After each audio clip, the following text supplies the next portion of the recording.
Shanti, how are you all?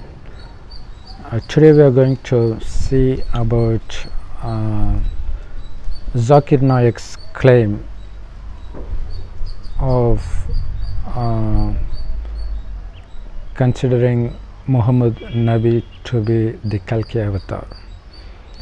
So he compares Hindu Vedic texts and Quran, and he says that it is Muhammad Nabi who just fits 100% to whatever description they have given for Kalki avatar. So he takes some text from Hindu Vedas and he says God takes the form of Kalki avatar, and then he says it is Muhammad Nabi. It obviously means he is saying Allah is Muhammad Nabi, because it is mentioned as God. So God comes, takes Kalki avatar. So if Muhammad Nabi is Allah, then it goes totally against Islam, because Islam was created purely to say that Jesus is not God. So humans can never be God.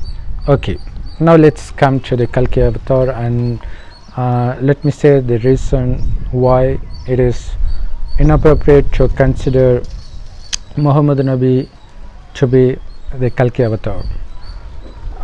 It is true that Kalki avatar has taken place. He is with us. It is happening now. But whatever was mentioned in Vedas,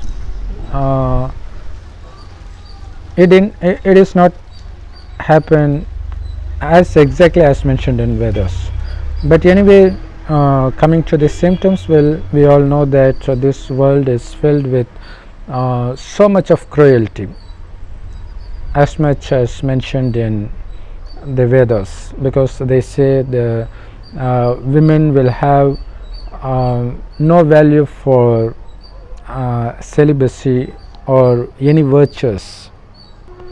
They would no longer believe that there should be only one husband for them, because it all happens now. If you go through YouTube, for instance, you would say girls coming out with their opinions on how it is okay to have multiple sexual partners. So that's how the world has become now. So it obviously means at this time Kalki must have come. And also it is mentioned that he comes to remove all the vices or all the wrong thing, and he will kill all the wrongdoers, and he will just leave those who are very good. So that will result in the arrival of the next yuga called Satyug. So it obviously means that he comes in the end of Kali Yuga. So after his departure, it should be Satyug. So does it mean Zakir Naik is trying to say that the world has become heaven after the departure of Muhammad Nabi, or the world has turned towards the very negative side compared to the time when Muhammad Nabi was here? Obviously the world has become more and more worse day by day. So it obviously means he couldn't be the Kalki avatar. And it is very pathetic that people of many religions believe that whatever is mentioned in religious scriptures actually happened as such. But the truth is, Vedas are different from history. History means it happened. Vedas means nobody knows what it is. But it is quite obvious that it couldn't be possible. It is not possible for the things mentioned in Vedas to have happened. For example, if you take in the beginning of the Western religions, they have mentioned that God has created man out of mud. Do you think it is possible for that? Do you think anybody can create a living being out of mud? Because some scientist or doctor. He converts from Christianity to Islam, and he says, yes, whatever we have discovered in our field of science, it is actually mentioned in Quran. So he says how a child in his developing stage in the uterus was like a worm, and it is mentioned as worm in Quran. That's how he says that Quran has scientific evidence.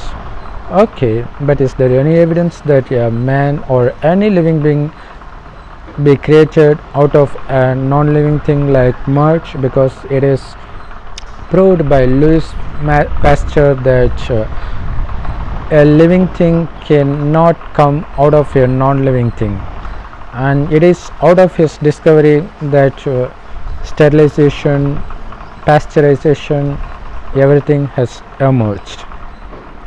So it is inappropriate to try to have a scientific backing for Vedas, because the very beginning itself is false. There's a very big difference between science and spirituality.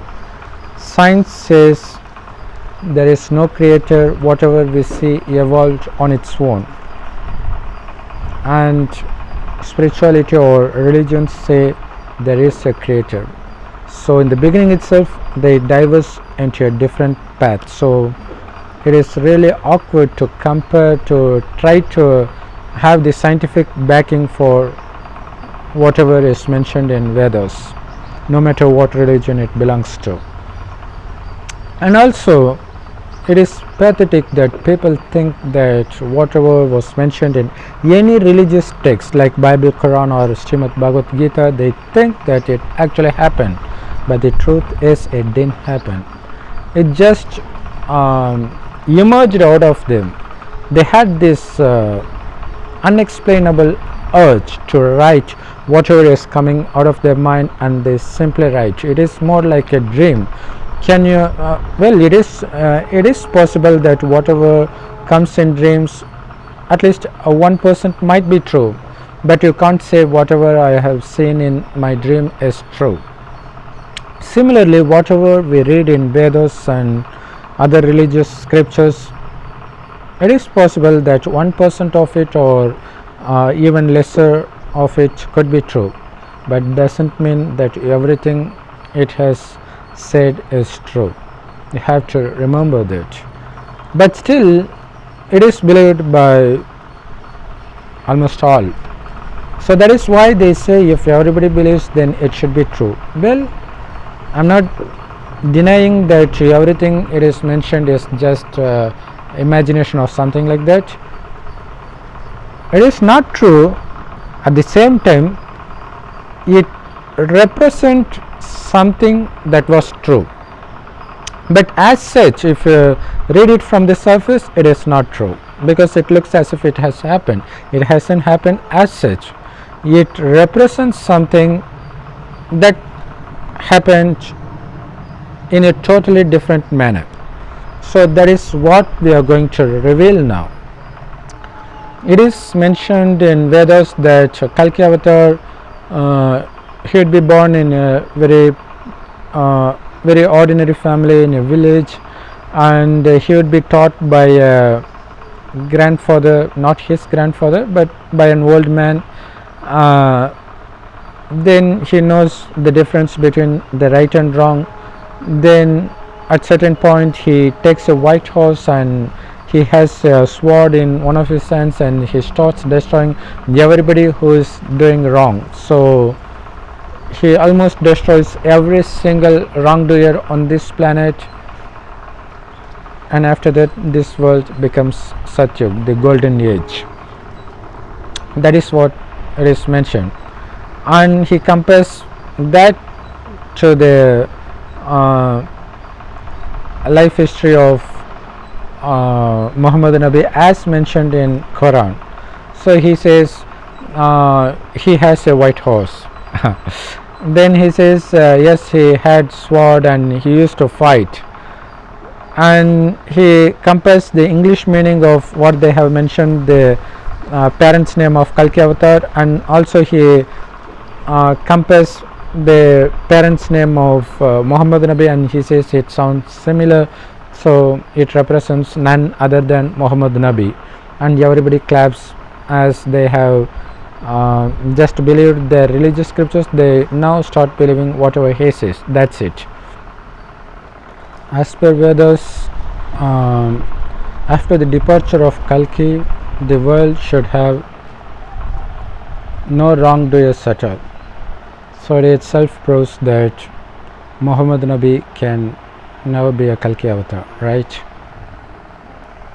And another thing that's surprising me is Zakir Naik blindly believes whatever is mentioned in Vedas. So if he wants to claim that the 10th avatar Kalki is Muhammad Nabi, then who are those other 9 avatars? So is he ready to name all other Nabis who were other 9 avatars, especially the one who took the fish form, pig form, tortoise form, and so on? So you have to understand what it is. So it didn't happen like that. So I have already mentioned in a separate video about whether or not Vishnu took the form of a pig, Varaha avatar. So it has a deep spiritual meaning. It is not something physical. Since we start believing what we see, that's why Zakir Naik comes out of this theory. So spiritual means it is about spirit or the soul. Since we do not know anything about the soul, we tend to think that whatever is mentioned in Vedas that actually happened just like that. Now we are going to reveal what is it that Kalki avatar represents. So it obviously says it happens in the end of Kali Yuga. Well, it is the end of Kali Yuga, but not all Hindus will accept that, because they think Kali Yuga has taken birth just now. Just 5,000 years has passed, so there are many thousand more years left. That's what they believe. But in reality, there are not so much years left. There are very few years left, just a double-digit number. That's it. To understand what exactly Kalki avatar represents, you should have at least a brief introduction of the knowledge given directly by God. I mention again, it's the knowledge given directly by God and not the knowledge taken out of religious scriptures written by man. It is the knowledge given by God now. Well, God says we are not this perishable body but an imperishable soul. It shines like a tiny star in between our eyebrows, which is why Hindus wear bindis here. And the souls, after leaving one body, takes away the sins and good things that it did in the last birth to the next birth. So the actions, the karma, they get accumulated in the soul. So they suffer based on the kind of past sins he committed in his previous birth and also the sins he commits in this birth. So God comes in the end in the Kali Yuga, and he gives this knowledge to give us the way to wash out all our sins all by ourselves, because it is we who sinned, and it is appropriate that it is we who should act to wash out all our sins. And the only way for that is to remember God continuously, after knowing how he looks like and about all his actions and about the knowledge of what happened in the past, what's happening now, and what's going to happen in the future. So this knowledge is not written anywhere in any religious text. It is not even discovered by scientists. It can never be discovered. That is why God comes in the end and he gives this knowledge. It is God who comes. It is not Sri Krishna, who is taking the form of Kalki avatar in the end, that we all expect, because Sri Krishna has already come. Even if you want to believe Vedas, it is mentioned that he came in Dwapar Yuga, and he gives this knowledge of Srimad Bhagavad Gita. So what happens as a result of reading it? Kali Yuga begins. So after reading Bhagavad Gita, the world is becoming more worse. That is what Kali Yuga means, right? So do you think that is what God gives? Okay, if you think Sri Krishna as God and what he gives is the true knowledge, so it obviously means that knowledge hasn't changed the world a bit. It has actually made the world worse. And if Sri Krishna is going to come again in Kalki avatar or in whatever name you want to call, why is he going to come again? And when I asked the ISKCON member, Hare Rama, Hare Krishna group member, he said he will come and give this knowledge. What knowledge? Already what knowledge he gave was, it is still with us in the name of Srimad Bhagavad Gita, and it is not creating any change in the world in a positive way. So what's he going to give again? And I think instead of Zakir Naik calling Muhammad Nabi to be the next, to be the Kalki avatar, it would be appropriate if he calls Jesus Christ as the Kalki avatar, because he is yet to come. That is his second arrival, because even Muslims believe that Jesus will come in the end. So if you compare these 2 or 3 religious texts, what matches what is same in all these 3 is someone is going to come in the end. But it is not mentioned in Quran that Nabi is going to come again. I don't know how he even imagine like that because it is mentioned Jesus Christ is going to come in the end in Quran also. But if you think Jesus Christ is going to come again and he is going to be Kalki avatar, I think it is justifiable, though it may not be true.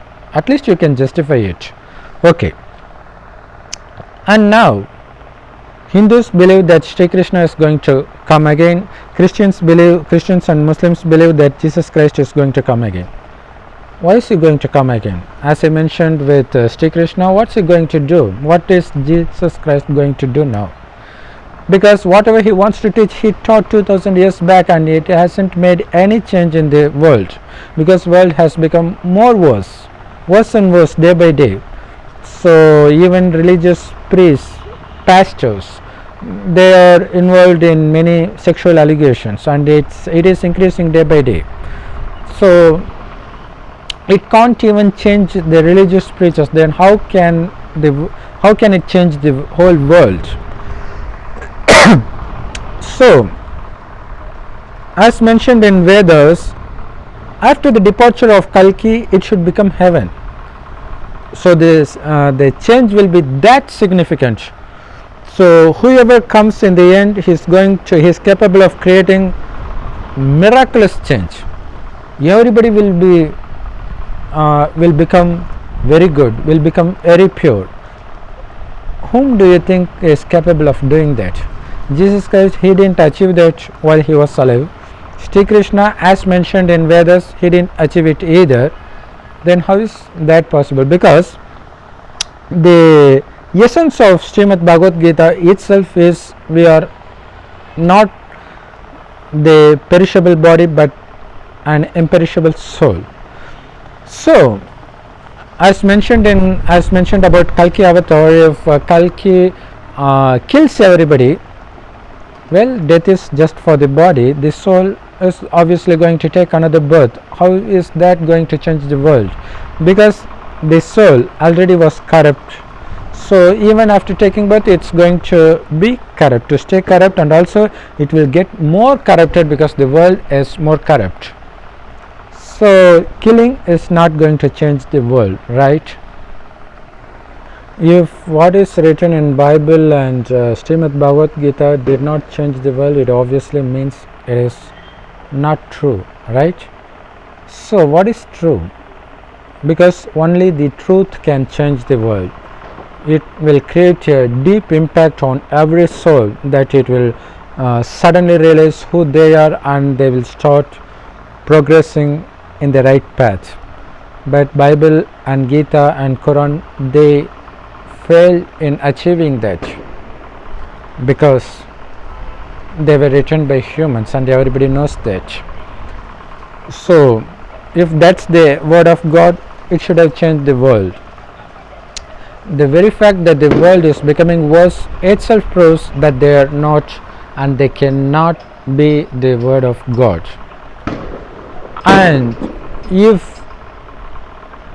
also means if something is going to change the world in a very significant way, it obviously means that is going to be God. So as they mentioned in Kalki avatar, it should be God who comes in the end. Since we do not know anything about God, we tend to think Sri Krishna and Jesus Christ as God. Nobody has seen God. Do you think nobody has seen Jesus Christ? Nobody has seen Sri Krishna? So it obviously means they were not God, because if somebody has taken birth into a human being, if somebody has taken birth out of your mother's womb, he can never be called a God. If somebody has taken birth, it obviously means he has to face the death as well.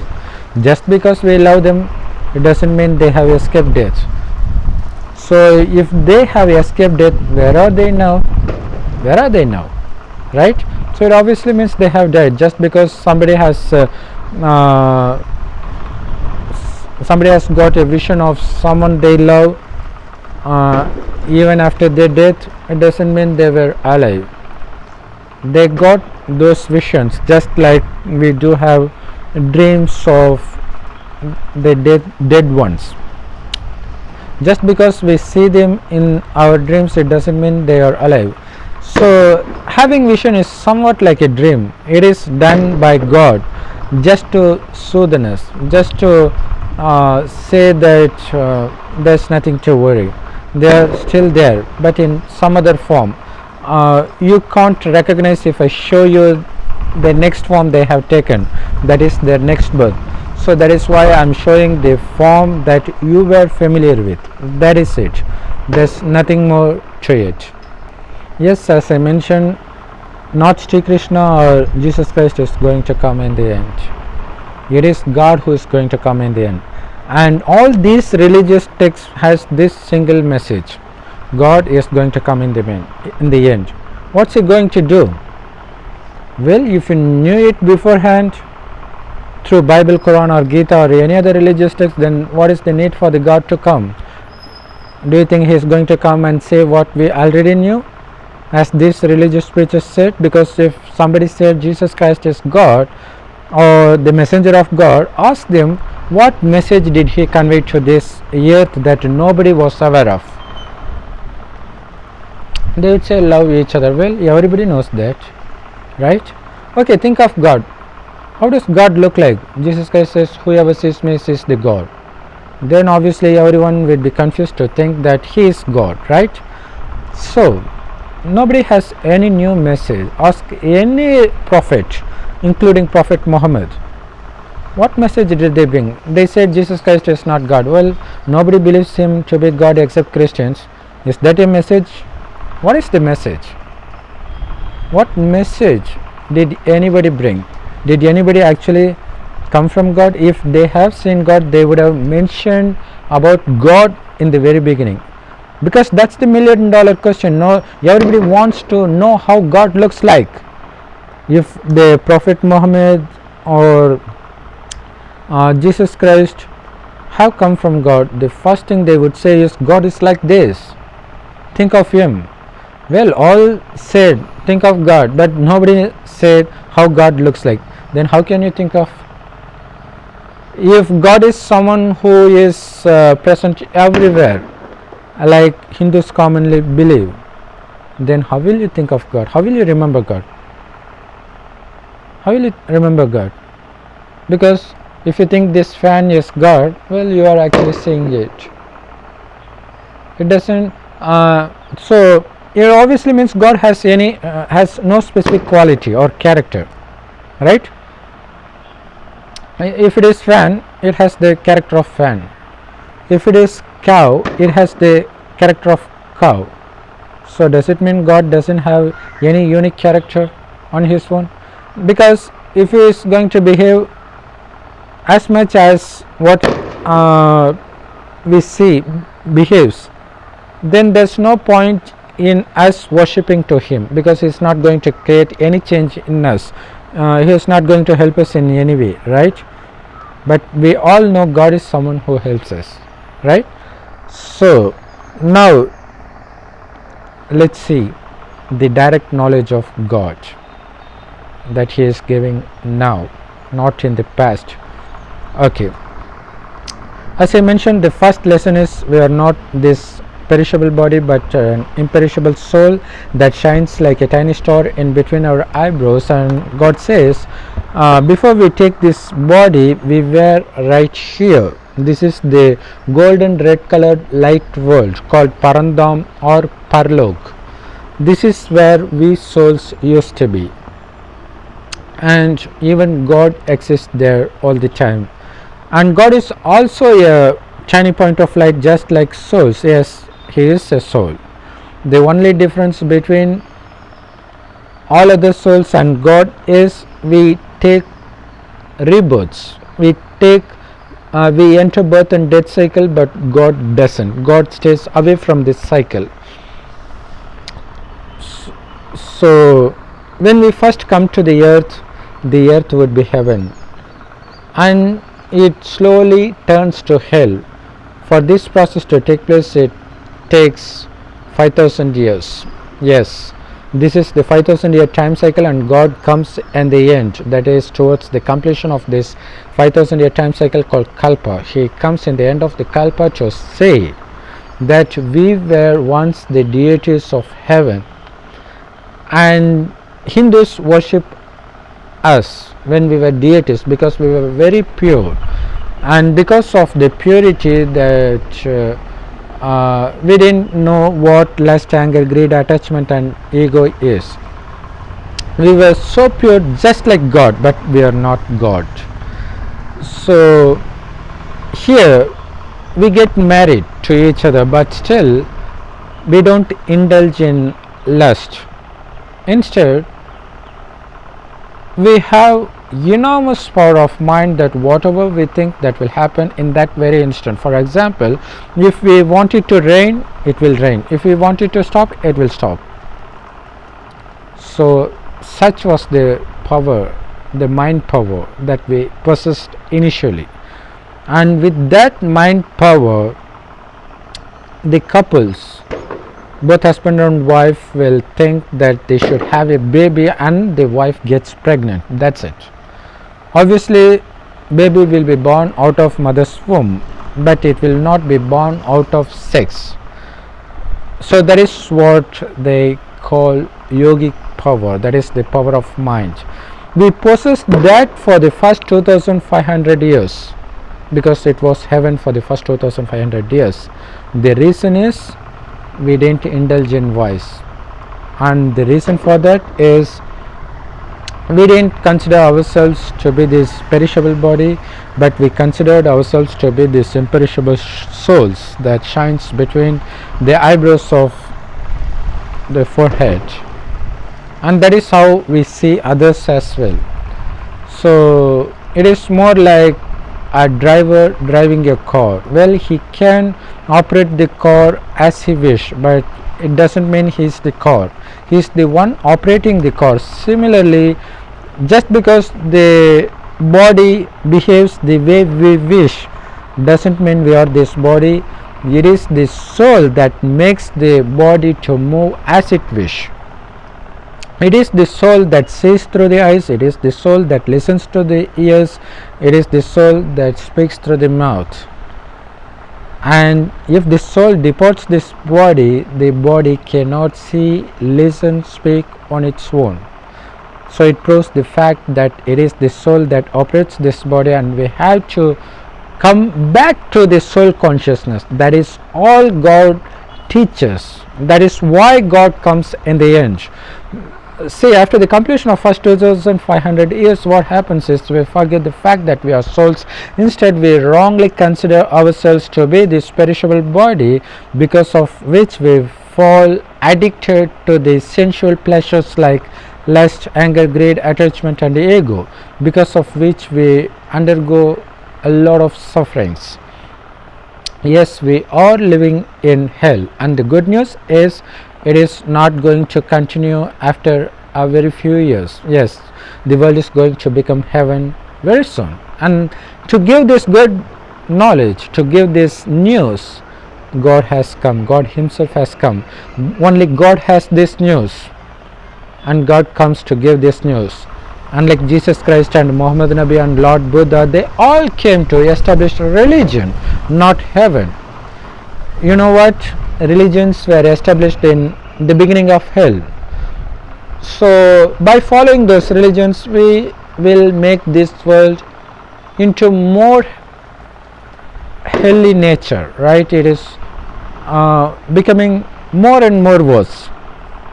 And God comes in the end and saves us from the teachings of humans. There are only two beings. One, humans.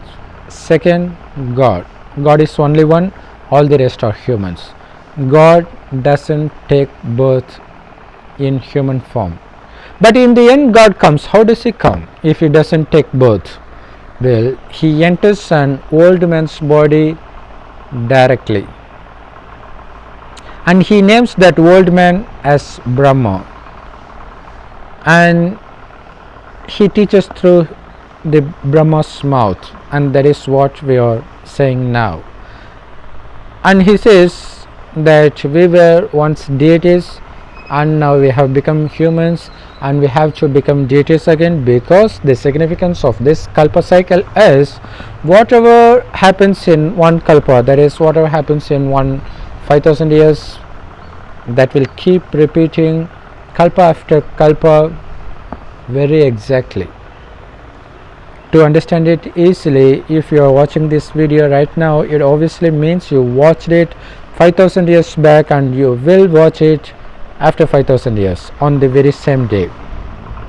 It's that accurate, and this is the knowledge given by God. And if we were deities 5000 years back, obviously we have to become deity again, right?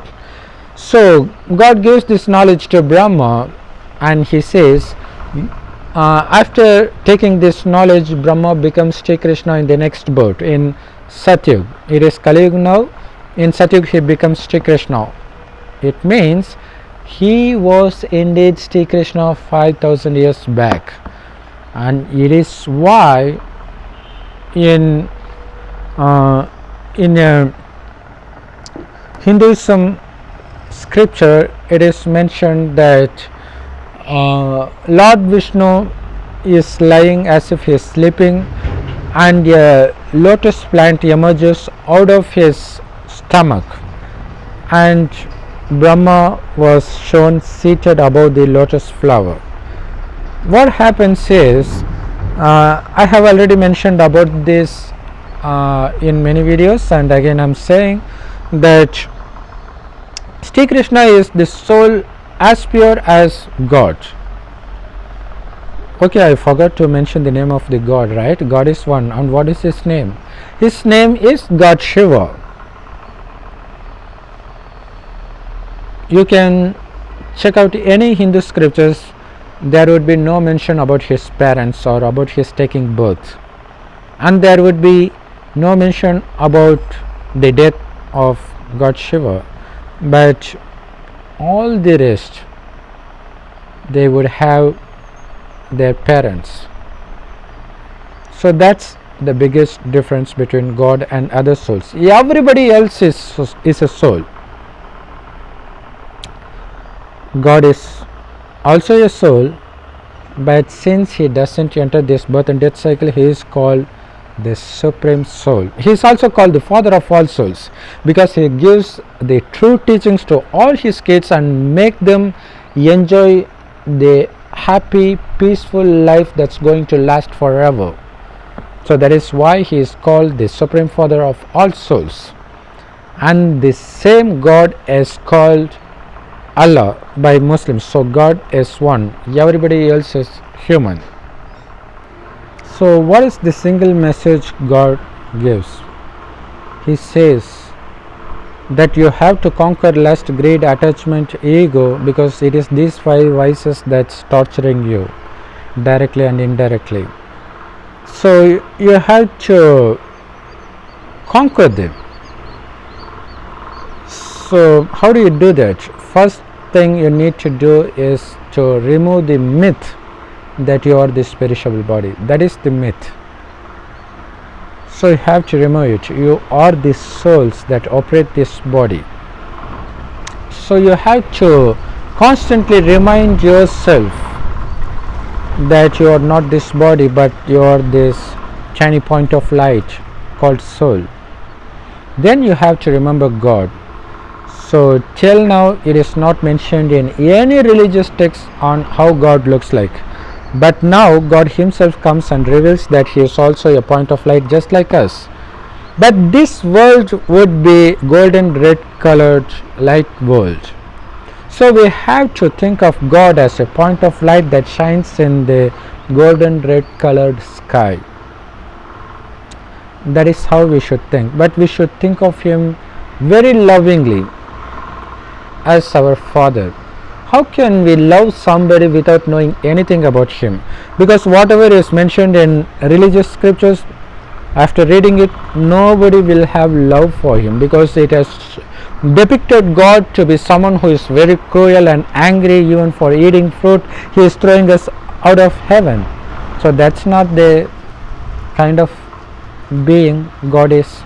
God is entirely different. He is embodiment of love. He doesn't know what hatred is, what anger is. That is why he gives this knowledge and makes us as lovable as him.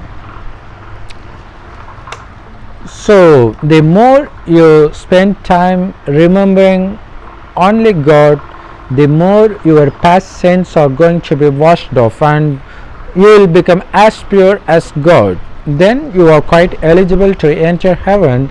So what happens before the establishment of heaven is the old world, that is the world that we are now is hell, that has to be destroyed. Because if we want to establish a garden in a forest, the first thing you have to do is to destroy the forest, and then you have to establish the garden, right? Similarly, to establish heaven on earth, the first thing he has to do is to destroy this hell. So the world war and the natural calamities, they are going to help God in destroying this hell. But don't bother, there's nothing to worry, because the essence of Srimad Bhagavad Gita is you are imperishable soul. So there's no need to be afraid of. The only thing that you need to be worrying about is to make your souls as pure as God. The only way to do it is to remember God as much as possible, very lovingly. And God is giving this knowledge in the name of Murli through Raj Yoga meditation centers that is spread across the globe. It is there in all the countries in the world. So you can either Google it or you can WhatsApp me in this number, so that I can help you locate the address of the Raj Yoga Meditation Center in your area. And the WhatsApp number is +91 98 946 71743. And the only way to wash our sins is to consider ourselves to be this imperishable soul, that is to consider ourselves as a tiny point of light that is inside the forehead, in between the eyebrows, and think of our imperishable Father God, who is also a point of light in the golden red colored sky. The more you think of him, the more tremendous blissful feeling that you will experience. You can't explain, only you can feel it. because he himself is the ocean of love, ocean of peace. The more time you spend connecting yourself to God, the more blissful you will experience. You will experience the things that he experienced eternally. That is how you realize that it is in fact the knowledge of God. And another thing is, you get rid of all the past sins, because you the sin itself means that it urges you to commit more and more sins. So how do you know that you are free of sins? You will no longer have lustful thoughts, angry thoughts, any kind of attachment or something like that. You will be as free as God. So you have to listen to his Murli daily, and this is the thing God gives. So now coming to the topic about the avatar, Kalki avatar. Obviously it is God Shiva, right? But you should also understand that he doesn't have a body, because he doesn't take birth. So he has to take a person's body on loan to give teachings through his mouth. And the particular old man that God enters can also be called a Kalki avatar, but he is not Kalki avatar as such, but he gives the body to Kalki avatar. That body, that Brahma, he has the habit of wearing white dresses, which is why we all wear white dresses. So this body with white dress on it is mentioned as horse in the Vedas. So not only here, in many instances in Vedas, they represent bodies to be horse. For example, in Rudra-Jnana Yajna, in Ashwamedha Rudra-Jnana Yajna, they say they sacrifice a horse in the sacrificial fire. Do you think priests are so cruel to kill an animal in a fire? They don't even consume egg. How can they be so cruel? As I mentioned earlier, it is a spiritual book. All they say is spiritual and not physical. So they represent horse to be this body. So that is what they say. Kalki rides on a white horse, which means he rides on Brahma's body as a point of light. Why? To give this knowledge. So this is the sword of knowledge that God gives to kill the devils inside us, like lust, anger, greed and attachment. And it is not the physical sword, as we all know, that is used to kill humans. So it is no wonder Zakir Naik believed so. Not only Zakir Naik, almost everybody is like that. Everybody is ignorant. Only God gives us the eyes of knowledge. That is called the third eye. It is not some physical eye. It is the eye of knowledge, through which we understand the truth, through which we understand the difference between the truth and the non-truth. So God enters an old man's body to give this teaching, which is mentioned in Veda as Parashuram, and old man who gives the knowledge to Kalki. So what happens? He kills all the wrong people and makes this world into Satyug, which is heaven. Because if you divide this kalpa into 4 equal parts, then every kalpa would be those 4 divisions are called yugas or yug. So everything would be 1250 years, and the yugas will be Satyug, Tretayug, Dwapar Kali Yug. Satyug and Tretayug both combinedly form heaven, and Dwapar and Kali Yug both combinedly form hell. So God comes to convert Kali Yug into Satyug, and he comes in the last 100 years. This is called Sangam Yug, and there is no mention of this Yug in any Vedas. But indirectly they have mentioned that God comes in between day and night in Narsimha avatar, and he kills the demon not inside the house, not outside the house, that is in the entrance.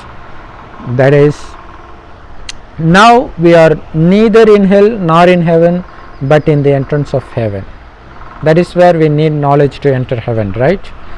And this heaven is called the unlimited day, and this hell is called the unlimited night, because we are not aware of who we are. It is more like a Kumbhakarna sleep. We forget who we are, and God awakens us and he reminds us that we indeed were deities. And this is exactly what is mentioned in Bible, as God comes in the end to awaken us. But since they had no knowledge about souls, they think they will awaken the dead body. What is there going to be there, right? In the burial ground, there would be nothing left after 1,000 years. So, the last chapter of Bible is Revelation. There is nothing revealed in those books. It obviously means everything written in the religious text will be revealed in the end. And Muslims tend to write Arabic in the reverse way. We all write from left to right, and they will write from right to left. Similarly, the truth will be revealed only if you see in the reverse way. Actually, whatever we believe, it is totally in opposite to the real truth, and only God reveals it now. So now you would have understand what that white horse represents, who is that Kalki avatar. And after giving this knowledge, not everybody is going to take the knowledge, obviously, because only those who were in heaven, they will take this knowledge and make effort to conquer lust and enter heaven. Rest of them will be dwelling in lust, anger, and so on. They will be facing punishment according to the law of karma, and after getting these punishments, they will have no choice but to become pure, and they will all enter the supreme abode, or we can call it the soul world. But those who take this knowledge and become as pure as God, they will also have to go there in the end.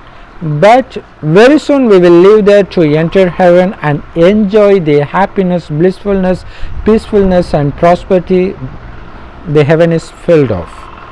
You know how heaven will be? The buildings will be made out of golden stones. Even lion and sheep will be drinking water together in the same pond.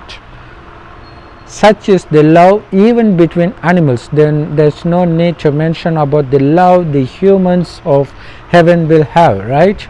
That is why God teaches us to acquire the qualities that is of the deities right now, because it is the qualities that will be carrying from one birth to the next,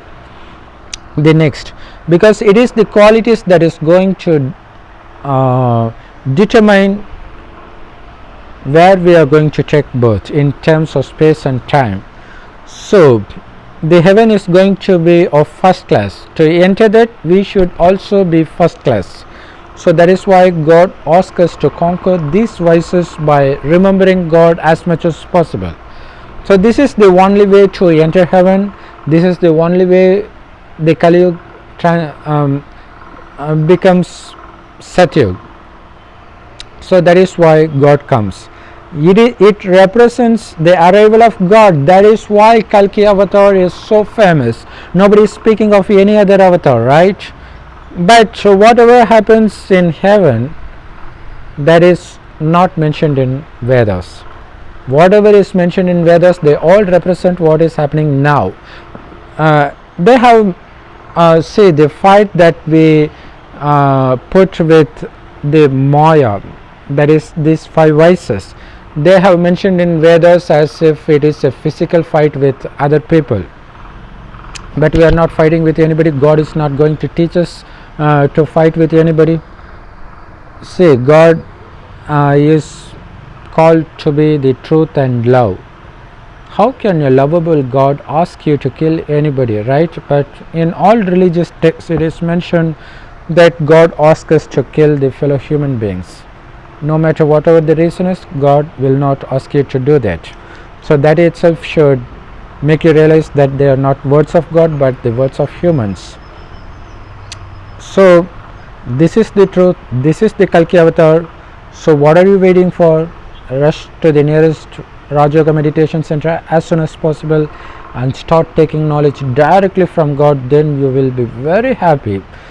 So don't feel shy to share this video to your fellow members of any other religions, because it is the teaching of God and God's teaching belongs to everybody.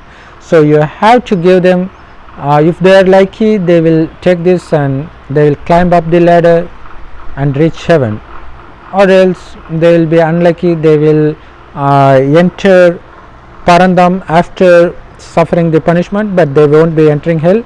They will wait there till the world becomes hell, only then they will take birth. So thanks for listening to this video. Please subscribe to this channel to get more and more of such videos that's going to reveal the spiritual secrets of all religions, and keep sharing and liking, and do leave us a comment if you have any doubt. Thanks for watching again.